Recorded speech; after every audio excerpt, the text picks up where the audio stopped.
Welcome sa Dries TV. Kung interesado ka sa ganitong news, huwag kalimutang isubscribe ang ating YouTube channel. Maraming salamat! Welcome po ulit sa ating panibagong update tungkol sa Kim Pao. Ihahatid ko po sa inyo ang pinakabago at pinaka-latest na mga kaganapan tungkol sa kanila. Kaya naman kung hindi ka pa subscriber ng ating channel, pindutin nyo na ang notification bell para lagi kayong updated sa mga balitang trending at napapanahon. So ayun, welcome back again sa ating YouTube channel mga kakimpaw, and for tonight's video, ang pag-uusapan natin ay tungkol sa mga importanteng kaganapan kina Kim and Paolo Avellino. So una, ipiplex ko muna sa inyo etong outfit ni Chinita Princess kanina dyan po sa PBB Eviction Night. Napakaganda niya, no mga kakimpaw. Suot itong color pink na dress. Talagang kahit ano yung suotin ni Chinita Princess, bumabagi sa kanya, no? And talagang napakagaling niya pong magdala. So, pansin nyo ba mga kakimpaw na parang ang tahimik ni Chinita Princess sa social media? Yan din po kasi ang pinagtataka at napapansin ng ilang Kimpaw fans.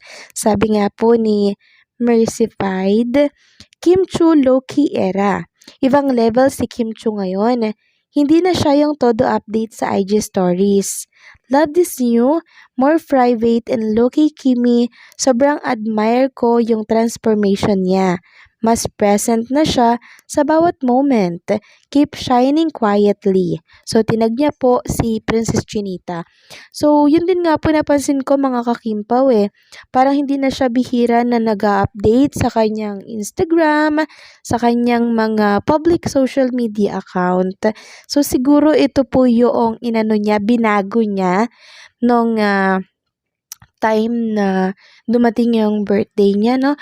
So, nakakamiss naman si Chinita Princess. Parang hindi ako sanay, pero sanay na lang natin ang ating mga sarili na talagang darating sa puntong ganito, no, na hindi na po hindi nabibihira na po na nag-update si Chinita.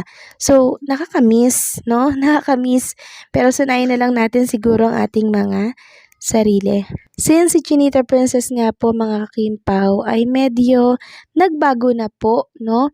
Nagbago na, merong mga binibigyan na naman ng kahulugan itong pagbabagong to ni Chinita Princess na siguro daw may tampuhan sila ni Paolo Avellino. Lagi naman pong ganyan yung iba, 'di ba? Laging sinasabit pinapalabas na may tampuhan daw si Kim and Paolo kahit wala naman. Diba? Agad din naman po yung binabasag nila Kim at Paolo kasi kinabukasan makikita natin magkasama. So, ibig sabihin, hindi totoo na may mga tampuhang nagaganap. Yung iba lang po talaga mga kakimpaw ang nagbibigay ng kahulugan sa mga nakikita nila, pero wala naman pong katotohanan yon. Next topic naman, pag-usapan natin ang tungkol dito sa Kim Pao movie, which is itong My Love Will Make It Disappear, na kung saan ay now on its 5th week. Sabi nga po ni Kim Pao Couple Forever, wow, umabot tayo ng 1 month showing ng My Love Will Make It Disappear. And sana umabot pa sa birthday ni Paolo para mas marami pang makanood kung saan pa showing. Kasi worth it naman talaga na panoorin and gastusan. Besides, kilig talaga, grabe yung kilig ng Kim Pao. Kasi hindi na Sari at Cholo.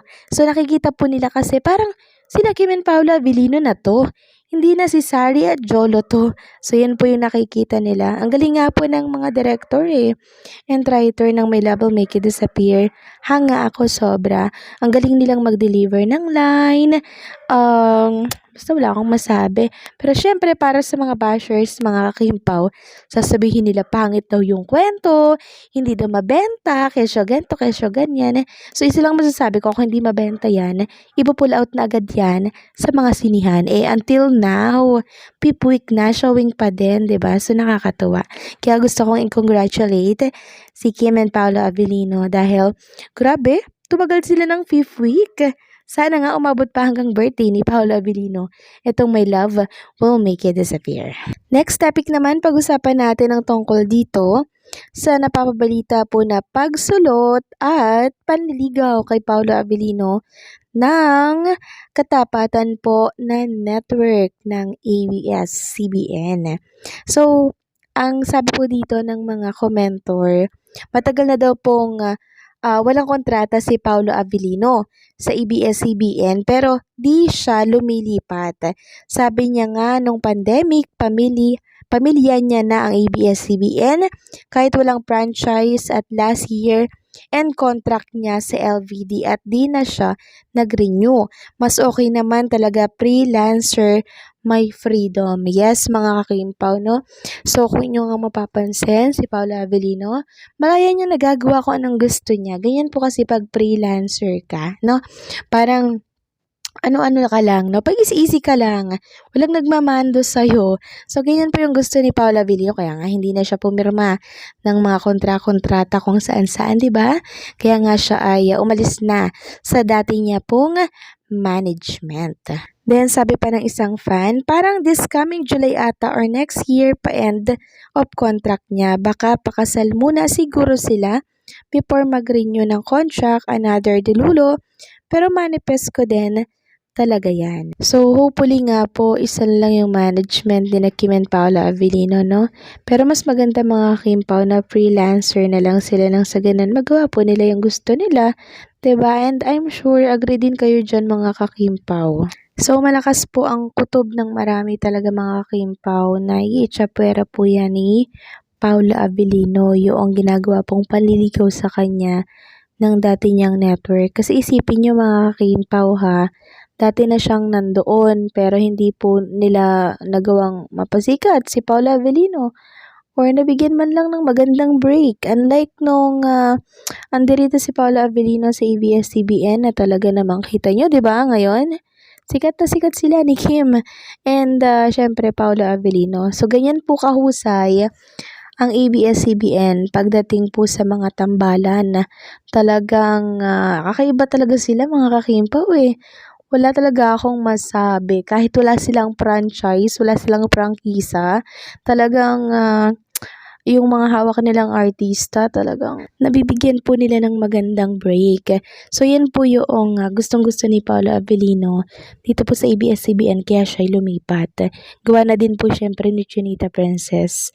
So, dream come true ni Paolo na makatrabaho po si Kim Chiu.